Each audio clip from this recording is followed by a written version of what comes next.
Assalamualaikum warahmatullahi wabarakatuh.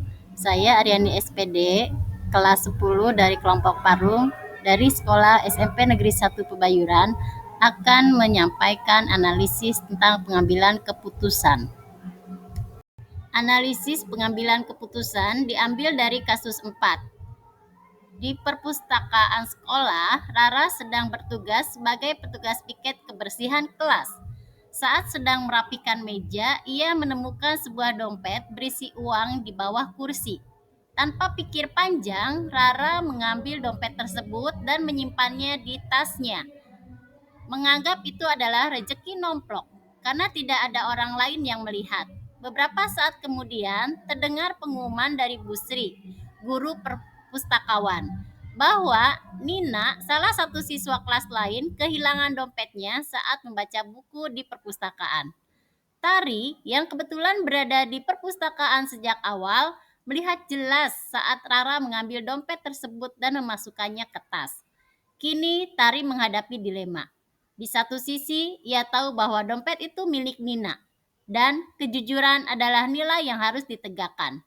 Di sini Rara adalah sahabat dekatnya yang sering menolongnya dalam mengerjakan tugas dan berbagai bekal setiap hari. Jika Tari melaporkan hal tersebut atau menegur Rara, besar kemungkinan hubungan mereka akan rusak dan Rara tidak akan bersikap baik lagi padanya. Berikut ini adalah analisis 9 langkah pengambilan keputusan. Yang pertama, apa saja nilai-nilai yang saling bertentangan dalam kasus 4 tersebut? Nilai yang saling bertentangan dalam kasus 4 adalah yang pertama, rasa keadilan lawan rasa kasihan. Pada saat ini yaitu Tari harus adil kepada Nina. Sedangkan Tari pun merasa kasihan terhadap Rara. Kemudian nilai yang saling bertentangan yang kedua yaitu kebenaran lawan kesetiaan.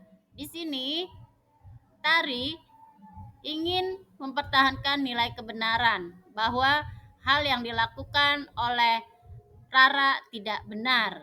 Namun, dia pun sebagai sahabat harus memiliki rasa kesetiaan bahwa yang benar itu benar, tetapi dia tetap harus bisa menjaga kesetiaan perkawanannya. Kemudian yang ketiga yaitu jangka pendek lawan jangka panjang. Solusi ini memberikan keuntungan. Untuk yang ketiga ini memang bisa memberikan keuntungan segera, tetapi pada intinya kita harus berpikir bagaimana jangka kedepannya. Kalaupun nanti Tari membantu Rara itu hanya sementara, tapi kedepannya mungkin ada hal yang tidak baik bagi Rara. Jadi nantinya bisa menjadi suatu kebiasaan. Jadi itu yang perlu dipertimbangkan untuk jangka pendek lawan jangka panjangnya. Untuk langkah kedua, siapa saja yang terlibat dalam kasus 4 ini? Yang terlibat dalam kasus 4 yaitu Rara, Tari, Nina, dan Busri. Kemudian yang ketiga yaitu fakta-fakta apa saja yang relevan dengan situasinya. Faktanya di sini Rara berada di perpustakaan. Kemudian Nina pun membaca buku di perpustakaan.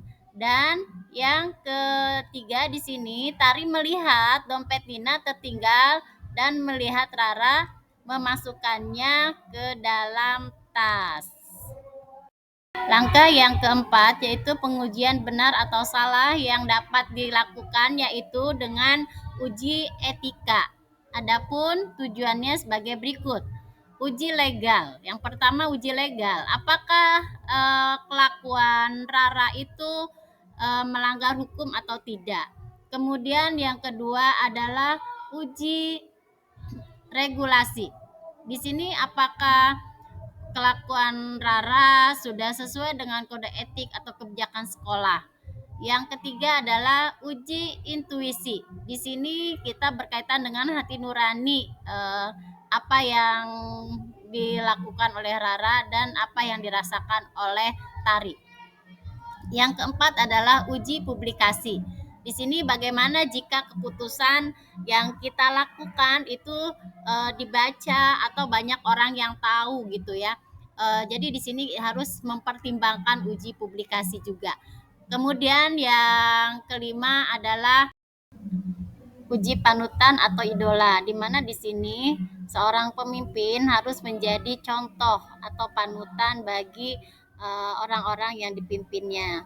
Jadi di sini kita harus menegakkan kejujuran sebagai wujud dari bahwa kita dapat dijadikan sebagai idola atau panutan.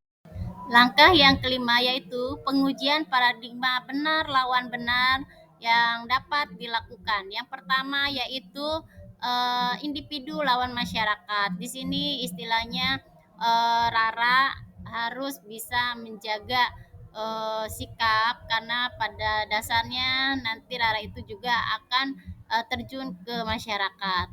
Kemudian rasa keadilan lawan rasa kasihan. Di sini tentunya Tari harus adil secara pertemanan antara dengan Rara dan Nina. Sedangkan Tari pun tentunya akan merasa kasihan kepada Rara jika Rara harus namanya jelek di lingkungan sekolah. Yang keenam yaitu prinsip resolusi yang bisa dilakukan. Yang pertama yaitu berpikir berbasis hasil akhir. Jadi kita memutuskan sesuatu bukan hanya untuk keputusan sesaat, tetapi juga harus memikirkan ke depannya seperti apa. Kemudian berpikir berbasis peraturan. Sudah jelas di sini Rara tentunya melanggar peraturan sekolah.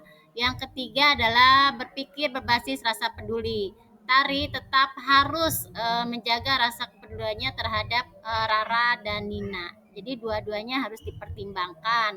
Namun pada intinya tetap kita harus mengedepankan kejujuran.